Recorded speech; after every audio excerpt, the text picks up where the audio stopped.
Previously on SmackDown, it was a night of highs and lows for the Bloodline. The debut match of Tonga Loa didn't go as planned, with Kevin Owens delivering a ruthless beatdown to the debutante. Solo Sikoa and Tama Tonga had to interfere just to save face, but Randy Orton stepped up to the plate to save KO.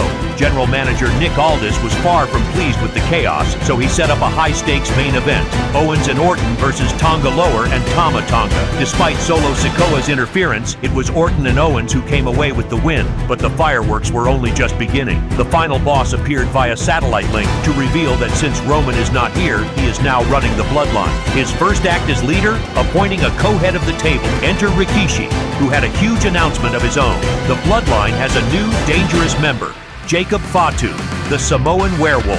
Fatu's WWE debut sent shockwaves through the SmackDown locker room as he destroyed Randy Orton, closing out the show in devastating fashion. What will happen next as the saga of the Bloodline continues?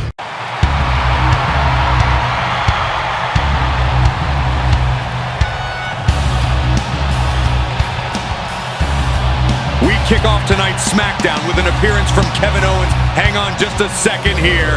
Oh no, this is an outright assault. Owens never stood a chance.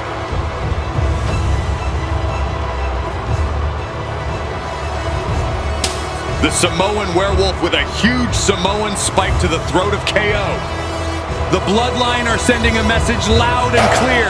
No one crosses them and gets away with it.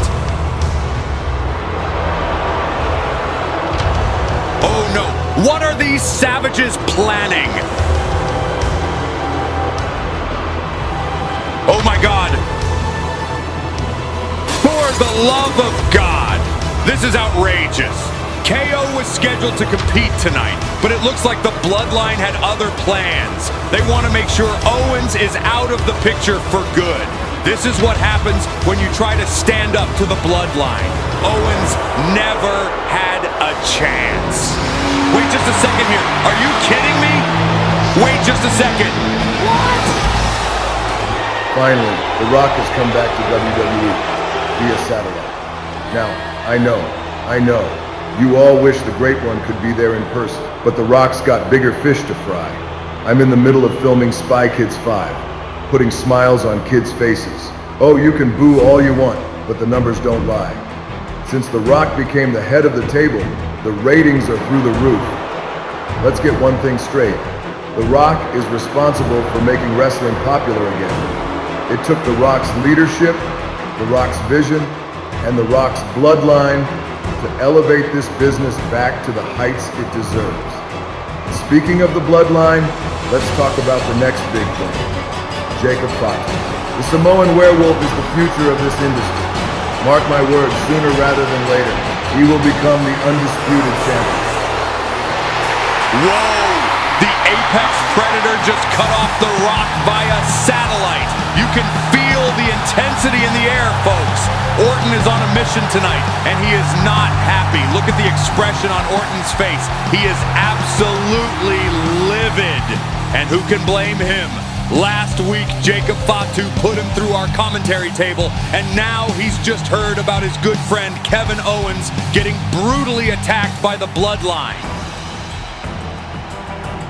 Rock, you want to sit there in Hollywood and run your mouth? You want to take credit for everything going on here? Well, let me tell you something. You and your Bloodline just made this personal. Jacob Fatu, you think you can put me through a table and get away with it? You think you can take out my friend Kevin Owens and walk away without consequences? You're dead wrong. The Bloodline likes to play the numbers game, but I don't care how many of you there are. I am coming for each and every one of you, Fatu, you especially. I want you right here, right now. Randy, I understand your frustration. I understand your anger. And believe me, I want to see justice served just as much as you do. But we need to channel that energy the right way. You want Jacob Fatu, and you deserve to get your hands on him. But tonight is not the night. A match of that magnitude deserves a grand stage, a grand payday. So here's what we're going to do. Randy Orton versus Jacob Fatu at Clash at the Castle. This is a big money match, Randy. This is where you'll make the most money and where you'll get the most satisfaction. But I understand you need to vent that anger tonight. So here's my offer. Tonight, you go one-on-one with Solo Sikoa.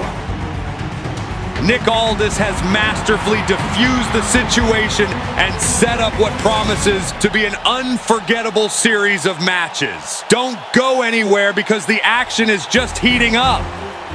Solo, listen to me. I know you're not happy about this match. I can see it in your face, but you need to understand something. This is your chance to prove yourself to the Bloodline, to prove yourself to me, and most importantly to The Rock. You think this is tough? This is nothing compared to what the Bloodline has been through to get to where we are. If you don't step up, if you don't take this chance, your cousin Tama will.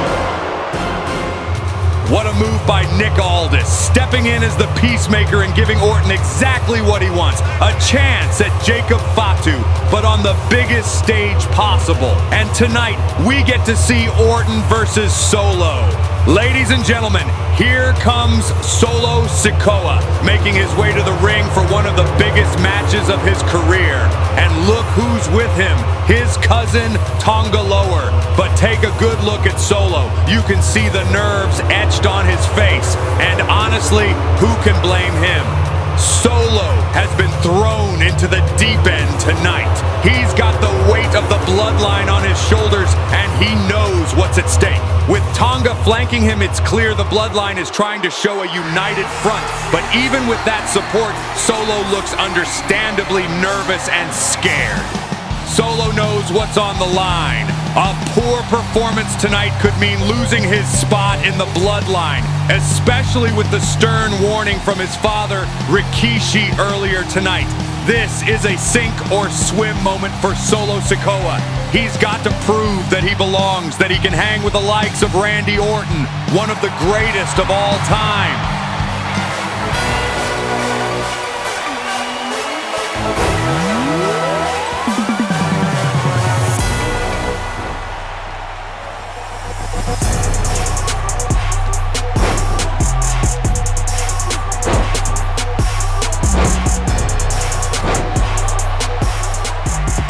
What on earth is Truth doing out here?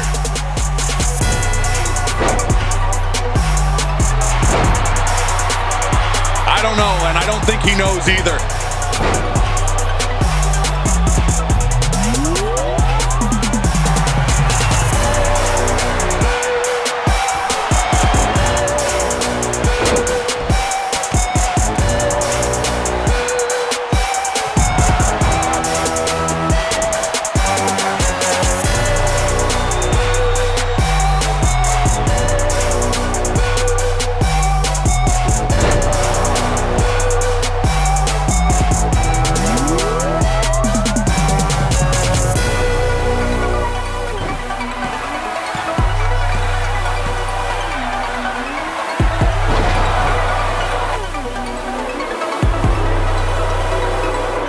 Take long for Tonga Lower to try and get involved in this match, and that's how he's rewarded for his efforts.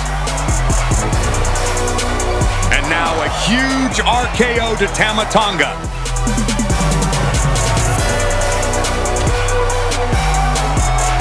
Orton completes the trifecta.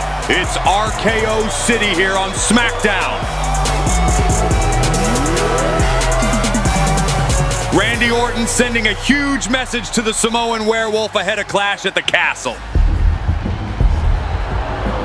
But maybe we won't have to wait until Clash at the Castle. Jacob Fatu is here and he's on his way to the ring. The confrontation is here and now. The Apex Predator versus the Samoan Werewolf.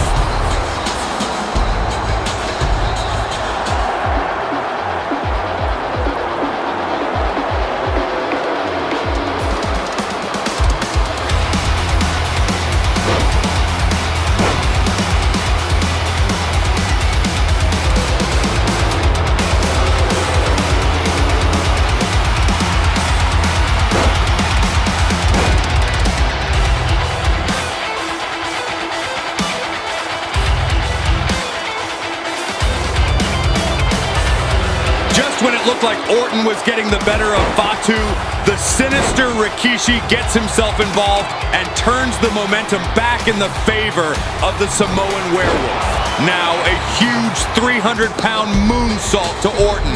Is this a sign of things to come at Clash at the Castle?